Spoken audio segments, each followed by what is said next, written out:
મિત્રો, હું છું આપનો મિત્ર ગોહિલ ભૈરાજસિંહ અને આજે આપની સમક્ષ લઈને આવ્યો છું સામાજિક વિજ્ઞાન ધોરણ 8 બીજો પાઠ ભારતમાં બ્રિટિશ શાસન, જેનો સમયગાળો છે ઈસવીસન 1757 થી ઈસવીસન 1857, જે 100 વર્ષનો સમયગાળો છે. આ બીજા પાઠના સ્વાધ્યાયનું સોલ્યુશન આજના આ વિડીયોમાં આપણે જોવાના છીએ. ચાલો શરૂઆત કરીએ. પ્રશ્ન 1 થી 1 વાક્યમાં ઉત્તર આપવાના છે. મીર જાફરને હટાવીને અંગ્રેજોએ કોને બંગાળનો નવાબ બનાવ્યો? તો મીર જાફરને હટાવીને અંગ્રેજોએ મીર કાસિમને બંગાળનો નવાબ બનાવ્યો. બીજો પ્રશ્ન, ભારતમાં કયા ગવર્નરના સમયમાં કાયમી જમાબંધી દાખલ કરવામાં આવી? તો ભારતમાં ગવર્નર જનરલ લોર્ડ કોર્નવોલિસના સમયમાં કાયમી જમાબંધી દાખલ કરવામાં આવી. ત્રીજો પ્રશ્ન છે, કયા યુદ્ધના વિજયથી અંગ્રેજોને બંગાળમાં જમીન મહેસૂલ ઉઘરાવવાની સત્તા મળી? તો ઈસવીસન 1764ના બક્સરના યુદ્ધના વિજયથી અંગ્રેજોને બંગાળમાં જમીન મહેસૂલ ઉઘરાવવાની સત્તા મળી. ચોથો પ્રશ્ન છે, રૈયતવારી પદ્ધતિના પ્રણેતા કોણ હતા? તો રૈયતવારી પદ્ધતિના પ્રણેતા ચેન્નઈ મદ્રાસના ગવર્નર થોમસ મુનરો હતા. ટૂંકનોંધ જોઈએ પહેલી, બિરસા મુંડા. તો બિરસા મુંડા જનજાતિના સમાજના ઉત્કર્ષ માટે રચાયેલી ઉલગુલાન ચળવળના પ્રણેતા હતા. બિરસા મુંડાનો જન્મ 15 નવેમ્બર 1875માં થયો હતો. તેના પિતાનું નામ સુગના મુંડા અને માતાનું નામ કરમી મુંડાઈના હતું. બિરસાનું બચપણ ઘેટા બકરા ચરાવવામાં, વાંસળી વગાડવામાં અને અખાડામાં કુસ્તીના દાવ રમવામાં પસાર થયું હતું. કુટુંબની ગરીબીના કારણે બિરસાનું બચપણ પિતા સાથે સતત એક જગ્યાએથી બીજી જગ્યાએ સ્થળાંતરમાં વીત્યું હતું. આમ છતાં તેણે સ્થાનિક ખ્રિસ્તી મિશનરી શાળાઓમાં શિક્ષણ મેળવ્યું હતું. તેણે બચપણમાં લોકો અને દીકો એટલે કે બહારથી આવેલા લોકો વચ્ચે થતા સંગ્રામની વાતો સાંભળી હતી. તેણે જનોઈ ધારણ કરી હતી. તેણે વૈષ્ણવ ધર્મના પ્રચારક સાથે કામ કર્યું હતું. યુવાનીમાં બિરસા જનજાતિ સમાજના ઉત્કર્ષના કામોમાં લાગી ગયા હતા. દક્ષિણ બિહારમાં છોટા નાગપુર વિસ્તારમાં લગભગ 400 ચોરસ માઇલના વિસ્તારમાં એ ચળવળનો પ્રભાવ હતો. બિરસાએ ચળવળ દરમિયાન જનજાતિના લોકોને દારૂનો ત્યાગ કરવાની, ઘર અને ગામને સ્વચ્છ રાખવાની તથા ડાકણ જાદુકળામાં વિશ્વાસ ન રાખવાની હાકલ કરી. તેણે મુંડાઓને પોતાના ગૌરવશાળી ભૂતકાળ મુજબ જીવન જીવવાનું અને એક જગ્યાએ રહીને ખેતી કરવા જણાવ્યું.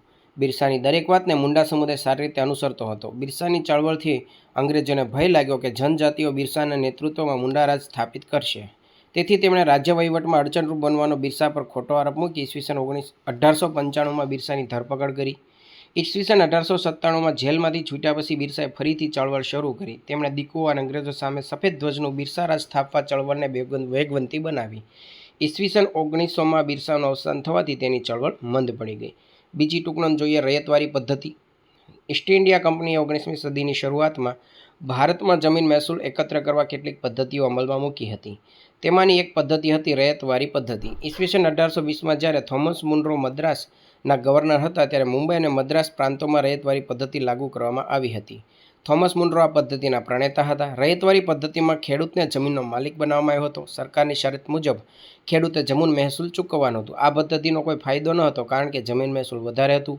સરકાર ઈચ્છે ત્યારે જમીન મહેસૂલમાં વધારો કરવાનો હક ધરાવતી હતી. કોઈપણ સ્થિતિમાં ખેતરમાં અનાજનું ઉત્પાદન થાય કે ન થાય તો પણ ખેડૂતે નક્કી કરેલ મહેસૂલ આપવું પડતું હતું. રૈયતવારી પદ્ધતિ અનુસાર ખેડૂતોને કાયમી ધોરણે જમીનની માલિકીનો હક મળ્યો, પરંતુ ખેડૂતોને તેનાથી કોઈ ફાયદો ન થયો. ત્રીજો ટૂંકનોંધ, મહાલવારી પદ્ધતિ. ઈસવીસન 1822માં હોલ્ટ મેકન્ઝી નામના અંગ્રેજ અધિકારીએ ભારતના ઉત્તર પશ્ચિમ પ્રાંત અને મધ્ય ભારતના કેટલાક પ્રદેશોમાં જમીન મહેસૂલની મહાલવારી પદ્ધતિ દાખલ કરી હતી. બ્રિટિશ મહેસૂલી દફતરમાં ગ્રામ અથવા ગ્રામના સમૂહ માટે મહાલ શબ્દનો ઉપયોગ કરવામાં આવતો હતો. મહાલનો એકમ ગ્રામ અથવા ગ્રામનો સમૂહ હતો. આ મહેસૂલ પદ્ધતિ અનુસાર મહેસૂલના એકમમાં ખેડૂતનું ખેતર નહીં પરંતુ સમગ્ર ગામ કે ગ્રામની જમીનના સમૂહનો સમાવેશ થતો હતો.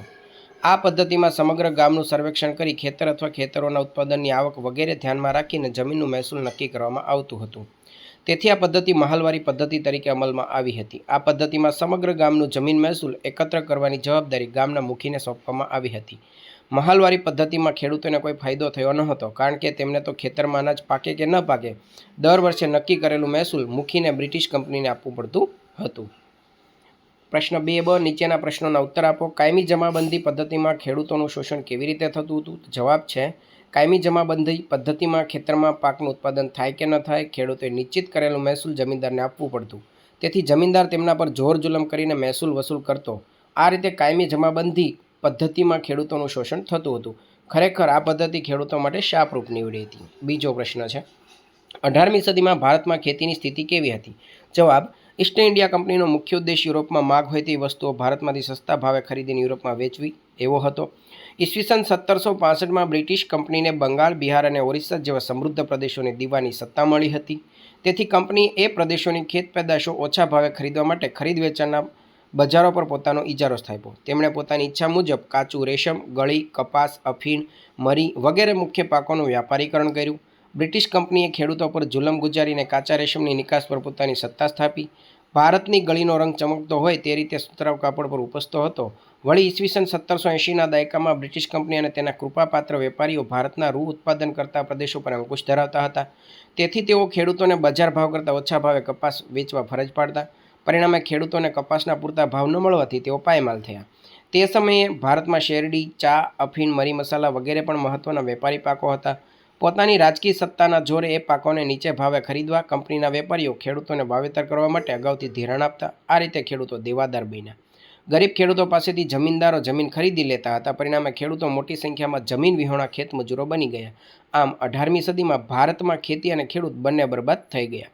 ત્રીજો પ્રશ્ન છે, યુરોપિયન દેશોમાં ભારતીય ગળીની માંગ કેમ વધવા લાગી હતી? ગળી સુતરાઉ કાપડના રંગકામમાં વપરાતી હતી. ભારતની ગળીનો રંગ ચમકતો હોય તેમ સુતરાઉ કાપડ પર ઉપસતો હતો.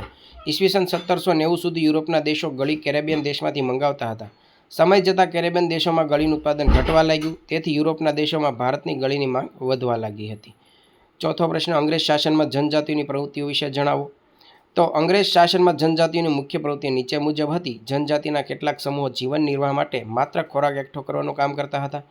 કેટલીક જનજાતિઓના લોકો પશુપાલન કરતા હતા. તેઓ ઘેટા, બકરા, ગાયો, ભેંસો વગેરે પશુધન સાથે એક સ્થળેથી બીજા સ્થળે સ્થળાંતર કરતા હતા. ખોંડ સમુદાયના લોકો ટોળીઓ બનાવી સમૂહમાં શિકાર કરતા તેમજ જંગલોમાંથી ફળો, કંદમૂળ, ઔષધિઓ અને જડીબુટ્ટીઓ એકત્ર કરતા. જંગલમાંથી મેળવેલી વસ્તુઓ તેઓ સરખા ભાગે વેચી લેતા અને તેને સ્થાનિક બજારોમાં વેચતા. ખોડ જનજાતિના લોકો કપડાં વણવાનો, ચામડા કમાવાનો અને તેને રંગ કરવાનો વ્યવસાય કરતા હતા. ચામડાના રંગકામ માટે તેઓ કસુંબી અને પલાશના ફૂલોનો ઉપયોગ કરતા હતા. દેશના જુદા જુદા ભાગોમાં રહેતી જનજાતિઓ આદિવાસીઓ બે પ્રકારની ખેતી કરતી હતી, એક સ્થળાંતરીય ખેતી અને એક સ્થાયી ખેતી. 19મી સદી પહેલાં છોટા નાગપુરની મુંડા, ગોંડ અને સંથાલ નામની જનજાતિઓ સ્થાયી ખેતી કરતી હતી. તેમને જમીનના અધિકારો પણ મળ્યા હતા.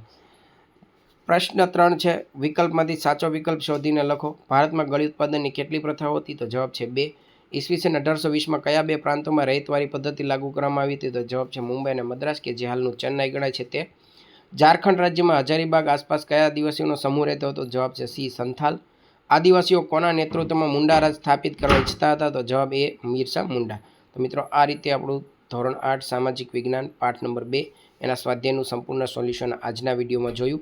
અવનવા શૈક્ષણિક વિડીયો મેળવવા માટે આ ચેનલને સબસ્ક્રાઇબ કરવાનું ભૂલતા નહીં. વિડીયો પસંદ આવ્યો હોય તો લાઇક કરવાનું ભૂલતા નહીં.